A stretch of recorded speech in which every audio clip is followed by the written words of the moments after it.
Assalamu alaikum, everyone. Bismillahirrahmanirrahim. I'll be taking forward some of the things that Dr. Junaid has talked about, and would also like to go back a bit. For instance, Dr. Junaid began with AI and its specific dilemmas, moral, ethical, social. I'll try to situate it, ground it, contextualize it within the broader discourse of technology. And also not just technology, but the various realms or spheres of human life. Because oftentimes when we talk about technology or some specific technology like biotechnology or AI, we tend to forget that these things don't work in vacuum. They are never designed in a vacuum, nor are they implemented and used. So there's a whole web of human concerns and human affairs within which these are situated. So I'll try to talk about ethics of technology generally. Title of my presentation is Ethics of Technology. I'll first try to make you understand the connection of technology, ethics, and Islam. Right. So why should we talk about technology broadly when we are here to discuss AI in particular? The reason being that the consequentialist assessment of this or that technological device, am I audible? Or application fails to capture the overarching impact of the vast technological paradigm and the overarching techno-cultural moral framework that informs it. So again, this very idea that unless we see how any technology develops, what are some of the underlying philosophical, cultural, moral underpinnings, we cannot look at AI through the holistic lens like Dr. Junaid was also talking about. We understand technological artifacts here. So if we look at technological artifacts as texts that are inscribed with meaning and value, which are the results of the negotiation process that occur in the design process and at the stage of implementation by users, then technologies are seen as containing a script that delegates specific responsibilities and actions to users. I'll talk more about this idea of whether technology is value neutral or not. And in that, I would like to sort of disagree a little bit because again, I know Dr. Junaid didn't have enough time to go into some elaborate details. But for instance, when we use the metaphors of, for instance, fire that he used, again, sort of this value neutrality comes up that as if, you know, it's sort of value neutral and it's up to us where and how to use it. But again, as we'll see, inshallah, during the course of this presentation, that this is not exactly how it is. All right, so what I'm trying to do here is I've tried to build a logical structure where I'll be first talking about technology, modern technology, then ethics and Islam, and see how the three sort of interconnect. Now, talking specifically about modern technology, Feinberg, who's a philosopher of technology, he argues that the problems of dehumanization, alienation, and existential loss are characteristics of existing form of modernity and its associated technology. He thinks that there may be many paths of rationalization, each relative to a different cultural framework. And this is where I sort of extend what Dr. Junaid was talking about, right? That we are supposed to come up with these alternative forms, right? And especially, and we'll see in a while that the kind of age in which we are living, there's a serious crisis of morality. And we as the bearers of the Islamic tradition, in a way, you know, humanity, the humankind is looking up to us to sort of give something that has some strong foundations to fix these things. So the problem is not in the essence of technology, but in other social cultural conditions, right? So what I'm trying to to make you understand is the fact that, again, there are certain social cultural conditions that allow technology to be developed in certain ways and forms, right? So there are many designs that never see the light of the day, right? Because they were stumbling blocks culturally, politically, socially. So again, it's rooted in some social cultural conditions. The current model of rationality and the life form that it engenders is a corollary of neoliberal capitalist society.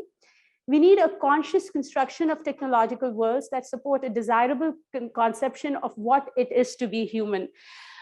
During the course of these whole 2 days, we will be delving deeper into this ontology of how technology shapes us as humans and how it refutes certain ways of being human. Feinberg thinks that technology is relative to the framework of social and cultural practices. He proposes that an alternative technology or alternative modernity is possible based on the distinctive values of a culture. I mean, there's a plethora of philosophers of technology and who are critical of the current models and the current paradigm. But I'm quoting Feinberg and the likes specifically to show the optimism, because most of the time when we are being critical of modernity, enlightenment, and of course its problematic effects on things like technology, we feel, we see it as an either-or situation. But here we have people who are saying that there is a possibility, and again, we need to dig further into that. Now, the second part, that was ethics. Now, looking through the description that we have seen already, it is not difficult to see where and how technological design and use is informed and governed by a metaphysical outlook on human life, that is meta-norms. This is where technology intersects with ethics. I'm sort of talking about this because I have talked to people both hailing from the technology and engineering background, and Muslims in general, Muslim intellectuals. And there's this pervasive, prevalent idea that there's not much of a connection between technology and ethics, right? Although Dr. Junaid has already taken care of that in his presentation, but still I would want to, because I know there would be people who are attending this conference, they would be from different backgrounds, and of course, who might not have encountered this before. So technology, this is where technology intersects with ethics. Some, whether ethical or unethical vision, has stimulated technology. All technology, whether ancient, medieval, modern, or the existing one, which I call late modern or postmodern. So technology, again, as you might see, because there's a philosophical reason why I have put a slash here, technology and technologies, because of course there are specific technologies, right? And for instance, we were talking about different various AI applications, but still there's a logic, right? And that sort of informs all technology. So that is why I've used the common, the abstract noun technology. Like everything else in life, such as law, economics, education, and medicine, is not value free. And this is central to my discussion, that it's not value neutral. This is true irrespective of the religious or irreligious character of the society that develops and uses technologies of any sort. And this was pretty much obvious when Dr. Junaid was mentioning the various AI protocols, AI ethics protocols that have developed over the past few years, and how there's a growing sense of discomfort at the moral, ethical, social dilemmas that AI is generating. Now, there are normative biases in modern technology, right? So again, if there's something that's developed with a certain vision to shape individuals, communities, and the whole world in certain ways, it's pretty much difficult, almost impossible, to then use it in a different manner, right? So most of the time we feel that often at times we who are at the user's end feel that, have this moral pressure, and we feel that, how I can resist this, and how I can, make it make the best possible use of something and avoid the harmful uses.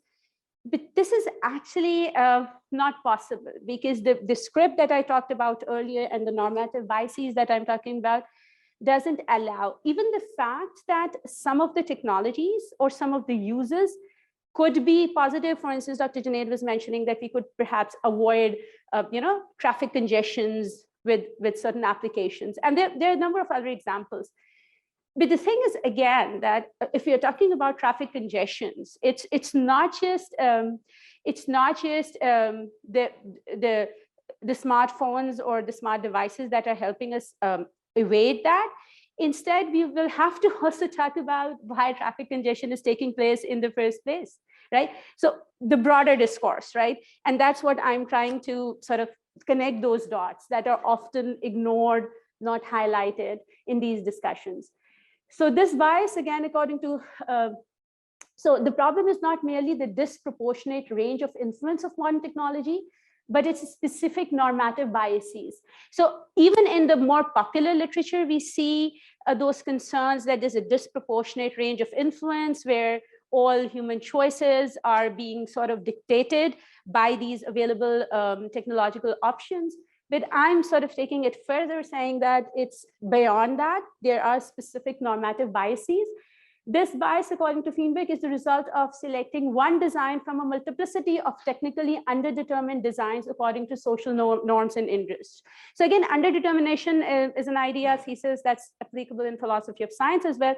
But when we are talking about specifically about technology, this is how it is. And this should be of concern to those who are at the designing end and the manufacturing end, right? So it's not like, even if you look at the history of various things like bicycles and other things, there were potentially many designs that could have been turned into reality, but some were opted out of, and this happens with all kinds of technology. So this technology represents a normative consensus regarding a view of good life. I'll be talking about good life a little bit more towards the end, but this is important, right? That there's some vision of good life, and this is not an individual good life that we are talking about, because again, we have seen that it's an institutionalized enterprise. So it's affecting anyone and everyone for that matter.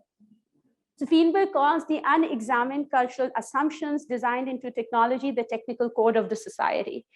Now, the question arises, whose technical code is currently imbibed in the technologies, including AI, that we are using? And as we'll see in a while, that even the individuals, and we have seen that there are a number of, there are a handful of corporations who are actually dictating the agenda, who are actually at the helm of the affairs. Now, those individuals, the CEOs, we have a number of their write-ups that tend to tell us what their vision about humanity is. But again, we'll have to see that even if those individuals, if they are representing their own solo individual vision, or are they really representative of the very societies in which they are actually there?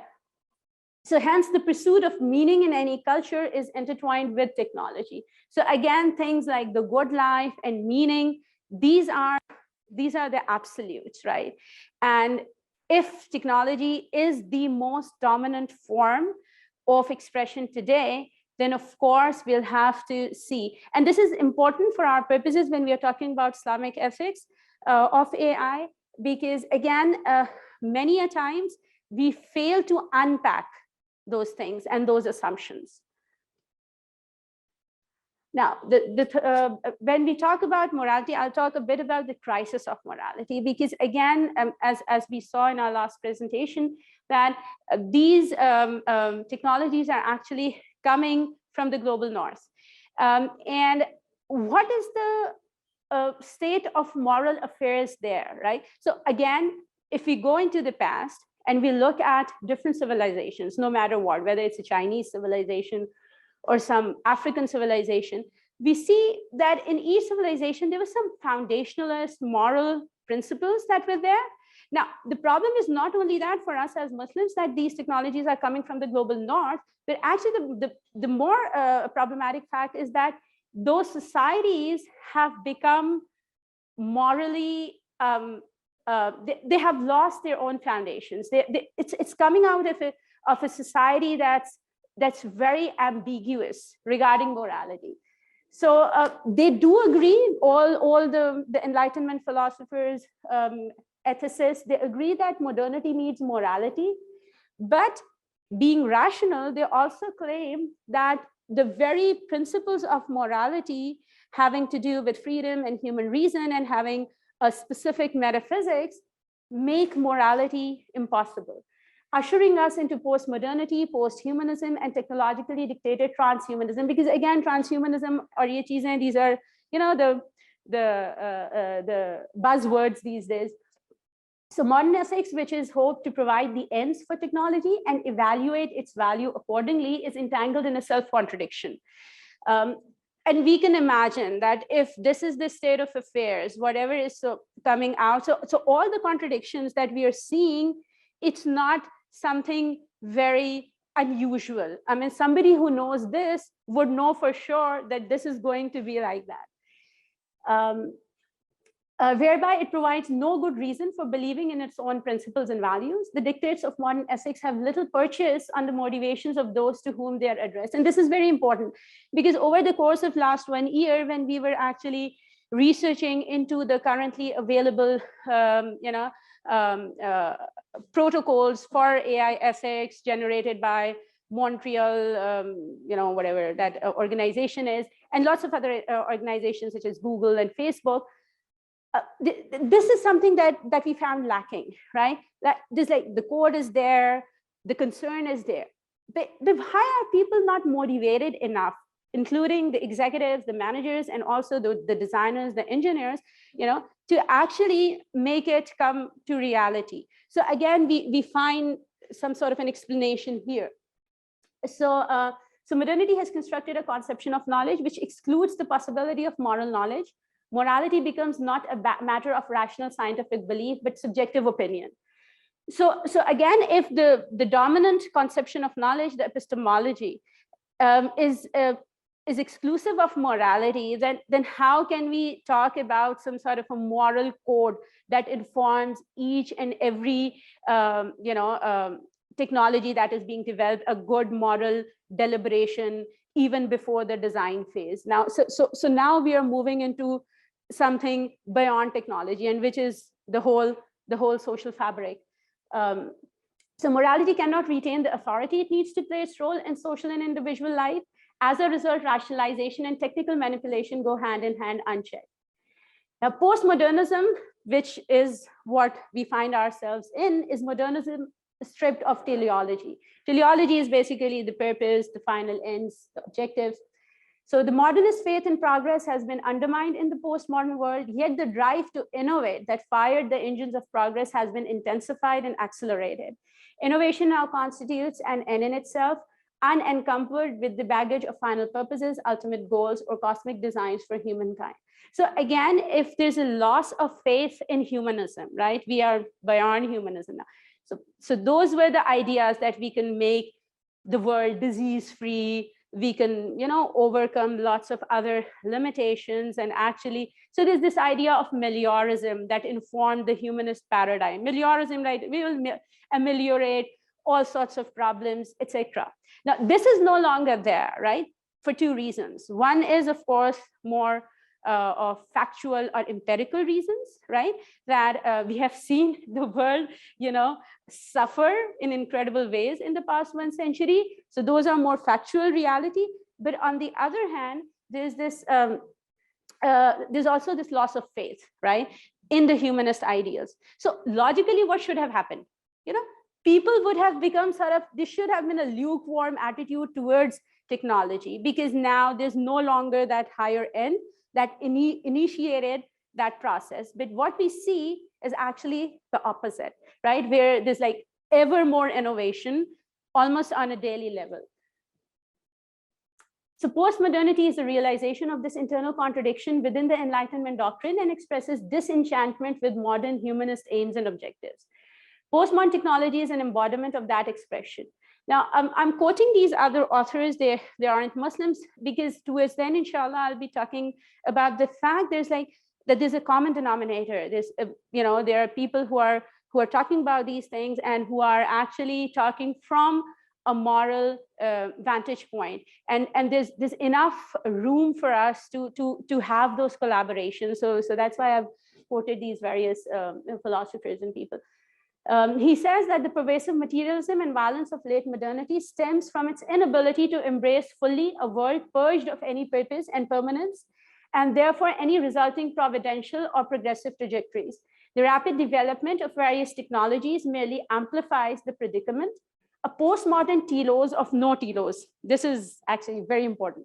A postmodern telos of no telos offers modernity a way out of its dilemma. The radical plasticity of the postmodern orientation is attained because its telos is also its technique. I know it's a little philosophical, थोड़ा सा शायद लोग bore भी होंगे, लेकिन इसके कहने का मकसद ये है कि जब आपके पास कोई absolute end नहीं होता है, तो जो टेक्नोलॉजी होती है वो आपका end बन जाता है, right? क्योंकि एक वैक्यूम है, और इंसान जो हैं बहसन इंसान, they cannot live without ends. They cannot live without meaning. So what happens is that in the process, the means turn into ends.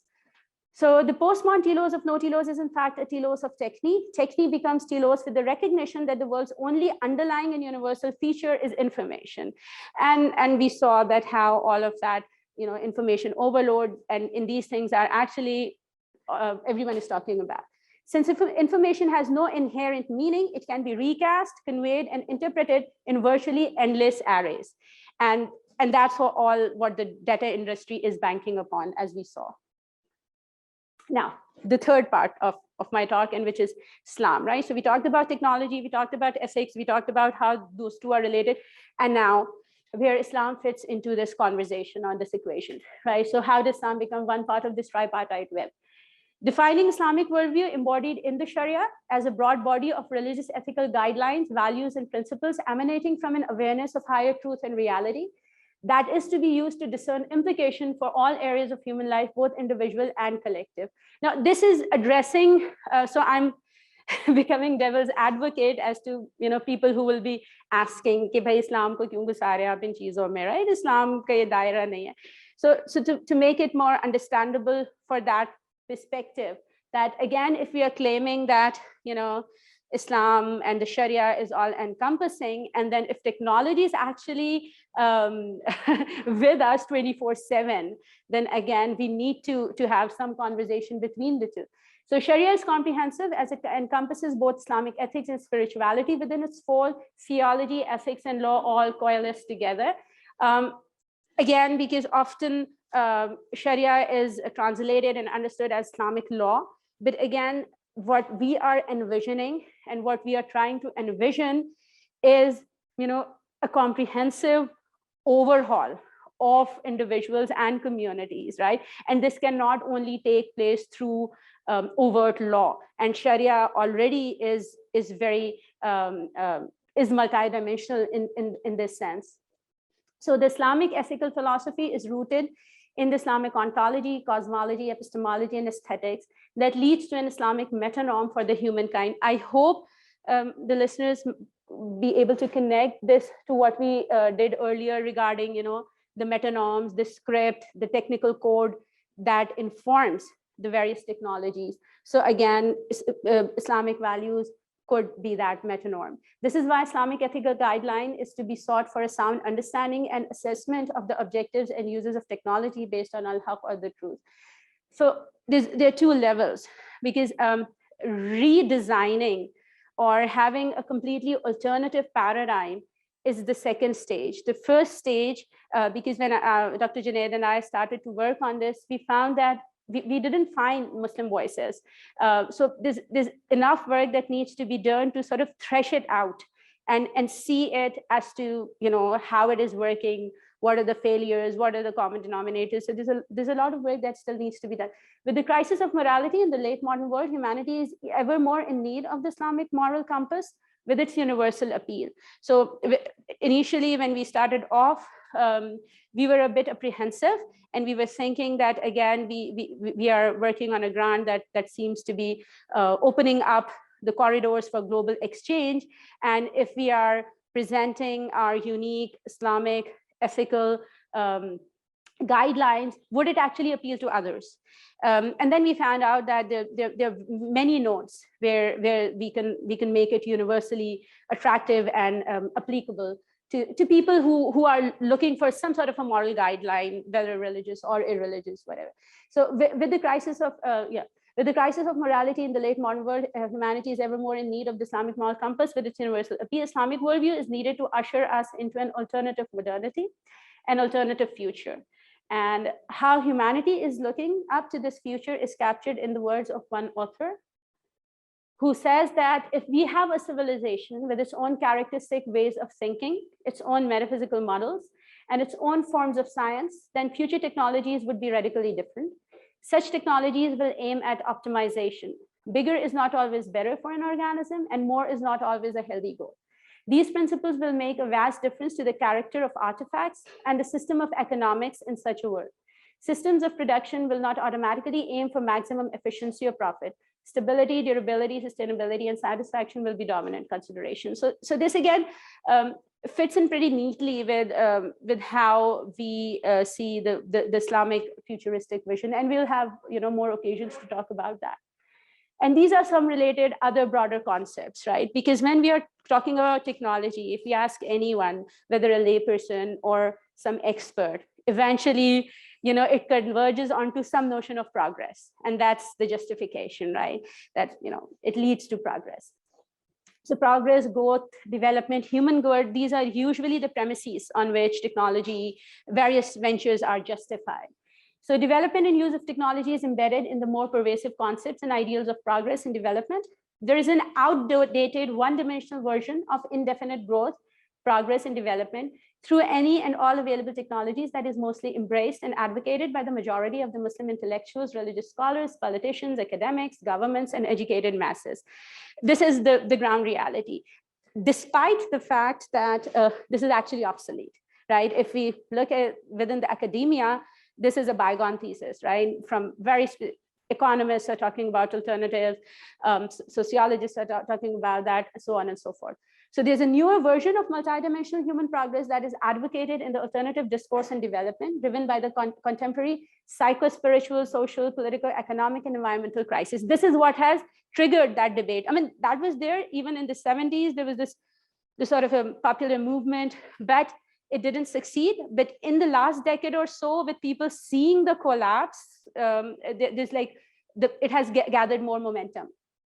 In this discourse, technological progress has been criticized for developing technology, not for the sake of human well-being, but for the sake of itself. Right? So philosophically speaking, that's the critique. Technology ko for the sake of technology he develop किया जा रहा है, और उससे कुछ हमारे narcissistic goals to pure hote hain. We humans think that we can do this and we can do that, but again, it's not actually serving humanity in a really substantive sense. And then there's this logic of efficiency that is informing the paradigm. So when technological progress and efficiency become the guiding ideals of a society, human worth is gauged only in terms of the role or function the individual performs to further that progress. So a very common example, I think every one of us have encountered such experiences, where if I go to see a doctor at a hospital, there's so much diagnostics, there's so much technology involved, and there's so less compassion. And if we generally ask people around, and they say that, no, it's what is really worthwhile is that we are using the best of the best machines to treat you. We are using the best of the best diagnostics to treat you, right? So that's pretty, just to appeal to some common experiences. So again, we don't see those other things. So in the absence of normative consensus over shared ends, efficiency assumes the shape of a norm. Now, efficiency, I don't know if some of you are familiar, but we have, whoever is a little familiar with ethics, we have procedural ends and we have final ends, right? And likewise, we have, short-term ends, the proximate ends, and the final ends. So efficiency is a proximate end, of course, right? But because if you don't have any other ends and there's no consensus, then it takes over. The slave becomes the master, that sort of a thing. So efficiency assumes the shape of a norm. In a technological society, consensus can only be reached over means, despite the undecidable contention over goals, characteristic of the modern world, which we discussed earlier. So, so if, again, we know that in a liberal democratic society, you cannot have shared values. I mean, this is what it stands for. And if this is the case, then what you can really build a consensus over is that, what means are the best means, irrespective of whatever ends it might generate. So Heidegger, Yackel, Illich all argue that technology fundamentally transforms activities that have been regulated by tradition and human values. And there could be no better witness than ourselves, right? That how everything that, I mean, a lot of people are actually attending this conference online. So we are actually transformed. The content of the choices made under the rule of efficiency is less important than the fact that efficiency criteria play a role in making those choices. Sort of, yeah. Because content of choices is difficult to build a consensus over. And then this is an extension of the same argument of technological efficiency, that how means turn into ends. There are actually many books that you'll find that have, in their title, something to this effect, that, how technological means turn into ends. So modern technology showcases and leads to an indifference to the ends. Contemporary technology is celebrated for being workable, with not much regard for the existence of any well-defined ends. The end of modern technology is therefore further development of technological means ad infinitum. A morality derived out of this technological mentality is one that is projected towards means and not ends. Technological morality is the name of following the technological imperative, producing endless means. And what is technological imperative? What can be done should be done. Whatever we can actually produce and manufacture, that should be manufactured. And especially when there's like lots of experiment being done on all sorts of innovation, out of the box things, we come up with many possibilities. So this very idea, and we don't have the wisdom to decide which possibilities to just totally ignore and which ones to follow. In Jonas's articulation, we shiver in the nakedness of a nihilism in which near omnipotence is paired with near emptiness, greatest capacity with knowing least for what ends to use it.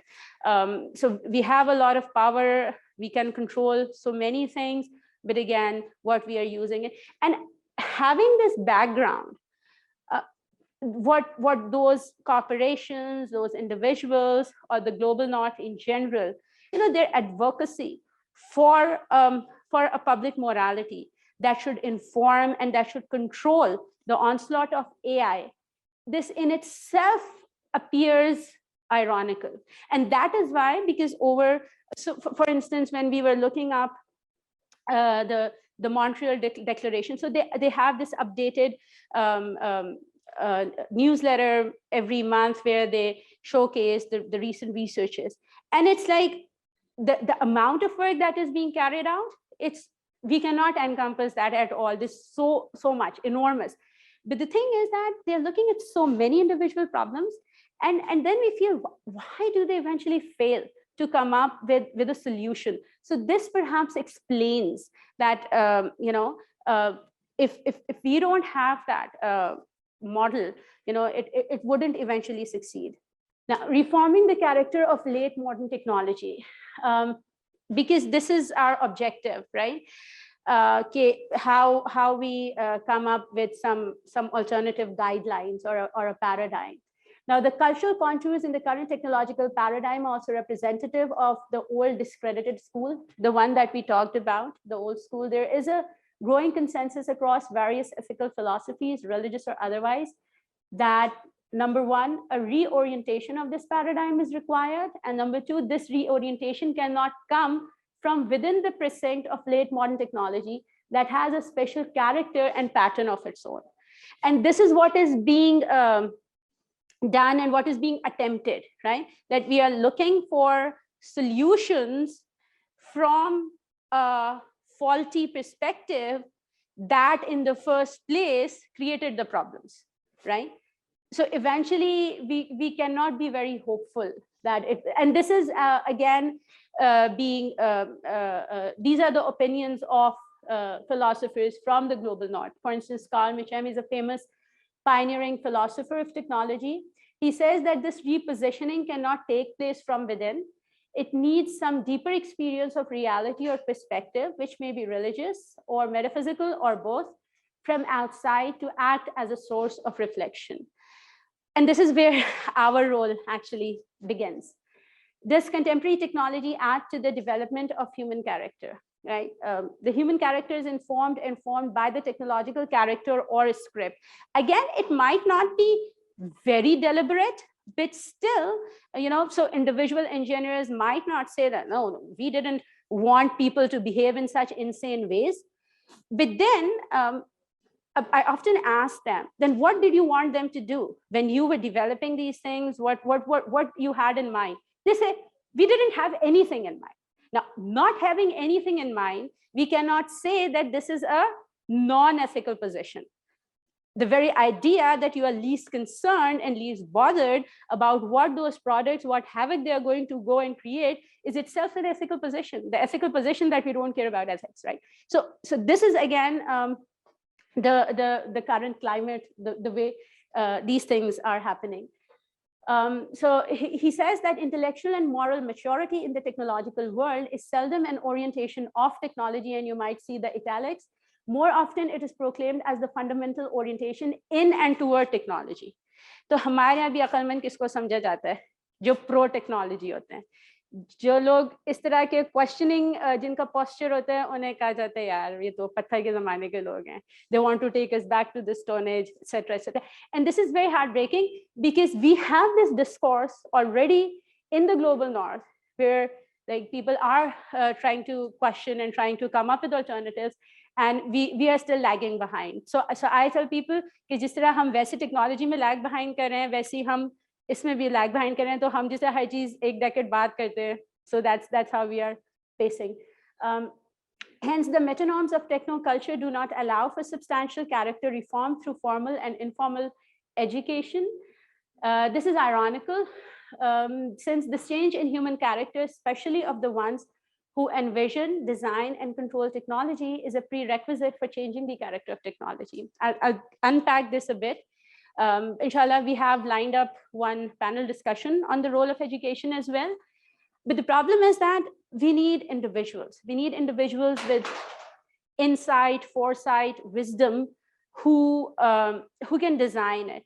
And then in the process of our research, we found out that there was this whole paper that had that was built on the idea of how to integrate certain core values into and translating them into actual design.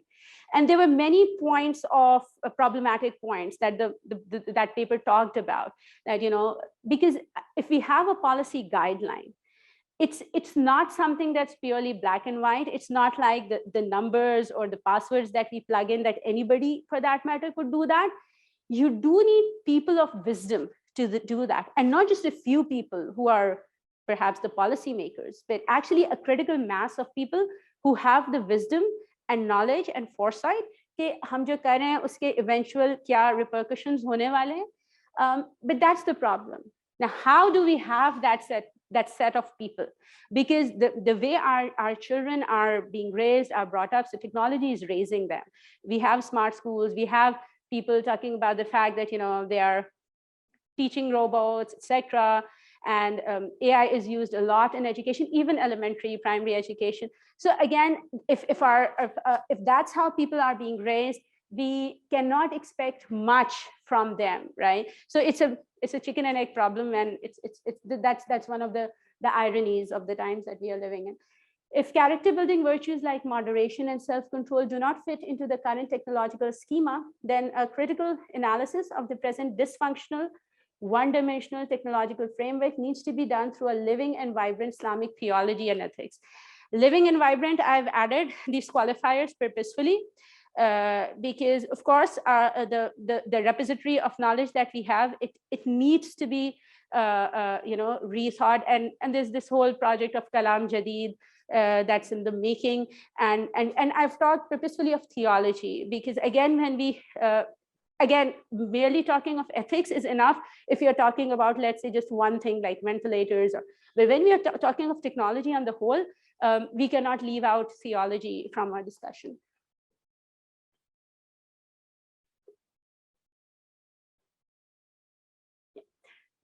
I would like to read a small passage, and I would then end and open the floor for questions or comments.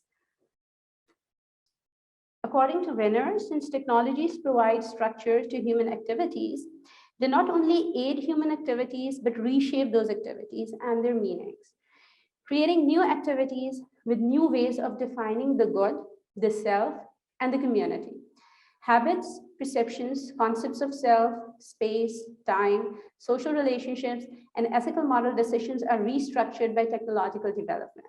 For instance, when a sophisticated new technique or instrument is adopted in a medical practice, it transforms not only what doctors do, but also the ways people think about health, sickness, and medical care. What we consider technological devices are much more involved in and condition social and moral life. They change the condition of human existence, the worldview, social practices, institutions, values, and modes of living. Human beings cannot encounter the technological worldview by merely refusing to adopt technological artifacts after they have been created. Active human response is needed at a cultural social level to guide the development of technologies and the selection of appropriate technological possibilities that should be actualized.